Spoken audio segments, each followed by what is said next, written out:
Hi friends, എല്ലാവർക്കും നമസ്കാരം. ഇന്ന് എനിക്ക് കുറച്ച് ഇടത്തരം ചെങ്കലവ അല്ലെങ്കിൽ കിളിമീൻ എന്നൊക്കെ പറയുന്ന മീൻ എനിക്ക് നിങ്ങളുടെ അവിടെ എന്താ പറയുന്നത് എന്നുള്ളത് നിങ്ങൾ കമൻറ്റ് ചെയ്യുക. ആ മീൻ കിട്ടി, അപ്പോൾ അതുകൊണ്ട് ഞാൻ മീൻ പൊള്ളിച്ചത് ചെയ്യുവാണ്. അതിനാവശ്യമായിട്ടുള്ള സാധനങ്ങളാണ് കുറച്ച് വെളുത്തുള്ളി ചതച്ചത്, ചുവന്നുള്ളി കുറച്ച് ചതച്ചത്, പിന്നെ ആവശ്യത്തിന് മുളക്, കുരുമുളക് പൊടി, ലേശം മല്ലിപ്പൊടി, ആവശ്യത്തിന് ഉപ്പും കുറച്ച് മഞ്ഞൾപ്പൊടിയും കൂടി ചേർത്ത് മിക്സ് ചെയ്തതിന് ശേഷം നമ്മൾ വെട്ടി വൃത്തിയാക്കി വെച്ചിരിക്കുന്ന മീൻ അതിലേക്കിട്ട് നന്നായിട്ട് അതിൻ്റെ മീനിലേക്ക് ആ മിക്സ് ഒന്ന് പുരട്ടി വെക്കുക. അതൊരു 1 മണിക്കൂർ എങ്കിലും മിനിമം വെക്കുന്നത് നന്നായിരിക്കും.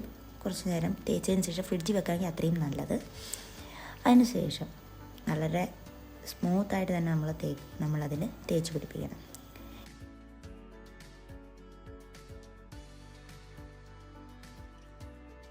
അതിനുശേഷം ഒരു പാൻ അടുപ്പത്തേക്ക് വെക്കുക. വെച്ചതിന് ശേഷം കുറച്ച് ആവശ്യത്തിന് എണ്ണ ഒഴിച്ച് ഒന്നോ രണ്ടോ തണ്ട് കറിവേപ്പിലയും കൂടെ വെച്ചാൽ വളരെ നന്നായിരിക്കും. കാരണം അത് നമുക്ക് ആ ഒരു മീൻ പൊള്ളിച്ചതിന് ഒരു നല്ല അരോമ കിട്ടാൻ സഹായിക്കും. അതുപോലെ ടേസ്റ്റ് വേറെ ആയിരിക്കും. കുറച്ച് ടേസ്റ്റിലും കുറച്ച് വ്യത്യാസം നമുക്ക് ഫീൽ ചെയ്യും.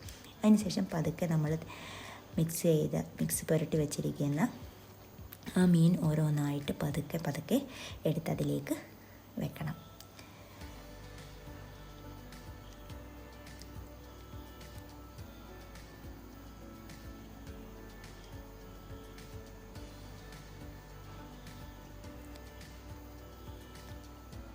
എല്ലാം നിരത്തിയിട്ടതിന് ശേഷം നമ്മളതിനെ ഒരു 10-15 മിനിറ്റ് ഒന്ന് വേവാൻ അനുവദിക്കുക. അതിന് ശേഷം അത് പതുക്കെ വളരെ ശ്രദ്ധയോടുകൂടി തന്നെ അത് മറിച്ചിടണം.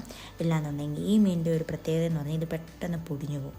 സോ വളരെ ശ്രദ്ധയോടുകൂടി വേണം നമ്മളത് തിരിച്ചിട്ട് അതുപോലെ തന്നെ ഒരു സൈഡും ബ്രൗണിഷ് നിറമാവുന്നിടം വരെ ഒന്ന് വെയിറ്റ് ചെയ്യുക. വളരെ വേഗത്തിൽ തന്നെ നമുക്ക് ചെയ്തെടുക്കാൻ പറ്റുന്ന ഒന്നാണ് ഈ മീൻ പൊള്ളിക്കുന്ന പരിപാടി എന്ന് പറയുന്നത്. സോ എന്ത് ചെയ്യാം, നമുക്ക് എത്രയും വേഗം ചെയ്തെടുക്കാം. അതിനുശേഷം ഒരു സെർവിങ് ബൗളിലേക്ക് മാറ്റണം.